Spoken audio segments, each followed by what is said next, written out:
Good afternoon. I don't have anything to start with on this Friday, so I'll go straight to questions. Jennifer. Thanks. On these CIA videotapes, did either the President or Vice President or Condoleezza Rice, when she was National Security Advisor, or Steve Hadley, see them before they were destroyed? I spoke to the President, and so I'll have to defer on the others, but I spoke to the President this morning about this. He has no recollection of being made aware of the tapes or their destruction before yesterday. Was there any White House involvement in approving or commenting upon their destruction? As I said, the President has no recollection of knowing about the tapes or about their destruction, and so I can't answer the follow-up. Just one more. Senator Durbin is calling for justice to investigate whether the destruction represents obstruction of justice. Is there any White House comment on whether that might or might not be the case? No, I saw that they made that request. I know that the CIA director is gathering facts, and our White House counsel's office is supporting them in that. And whether or not there's going to be an investigation to that scale will have to be determined by others. And is this something that you would characterize the President's feeling about? Is this something that's sort of seen as understandable, or is this something that you're embarrassed about? I would say that the President supports General Hayden. General Hayden made a statement yesterday to his employees in which he said that the decision that was made by the agency, it was made in consultation with the agency's lawyers, and he said, and I quote, that the tapes posed a serious security risk, and were they ever to leak, they would permit identification of your CIA colleagues who had served in the program, exposing them and their families to retaliation from Al-Qaeda and its sympathizers. He has complete confidence in General Hayden, and he has asked White House counsel's office, as I said, who is already in communication with the CIA General Counsel as the CIA Director continues to gather facts. There was no step short of destruction of the tape that would address these concerns?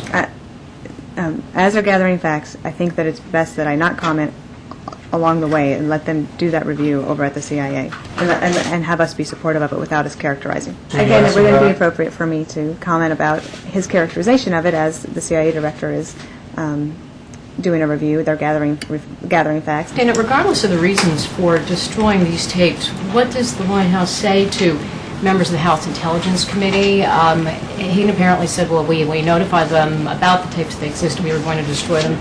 Several of them say, no, you didn't. We didn't know about it, Hoekstra among them. Also, the 9/11 Commission, they said, we asked for this information. We were told it didn't exist. Regardless, again, of why this material was destroyed, shouldn't these folks, and certainly the 9/11 Commission, have had the opportunity to view the tapes that they requested? I think that question is best directed to the CIA in regards to who was briefed and when. And as they continue to gather facts, I'm not going to comment beyond that characterization. Will help them to gather the facts as we can. As I said, I'm not going to I asked the President about whether he knew about the tapes and their existence or their destruction. He said he had no recollection of that. As I said previous times before, I'm not going to characterize his reaction. Yeah. They're gathering facts, and if there's a decision to investigate, of course the White House would, that's a hypothetical, if the Attorney General moves on down that road, of course the White House would support that. They're still gathering facts over at the CIA. They're still gathering facts, and I think until that is finished, I'm not going to comment beyond that. What's the level of concern here that a law may have been broken, or laws may have been? I think I'll decline to comment. Why? Well, as I said, they're continuing to gather facts. The CIA General Counsel's Office is the one that is helping to gather the facts for General Hayden, and so it's appropriate that our counsel's office be the ones that are communicating with him. You're saying it's just a legal liaison between here and there, or is the White House counsel's office helping the CIA get its story together on this?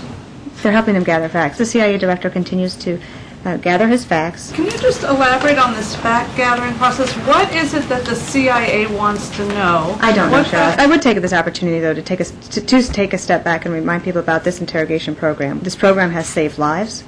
It is legal, safe, effective. It is limited. It is tough. If it's so defensible, then why destroy any part of it? Again, I'm not going to comment on that. Let's let CIA Director gather those facts. I think that those facts need to be gathered before that can be said.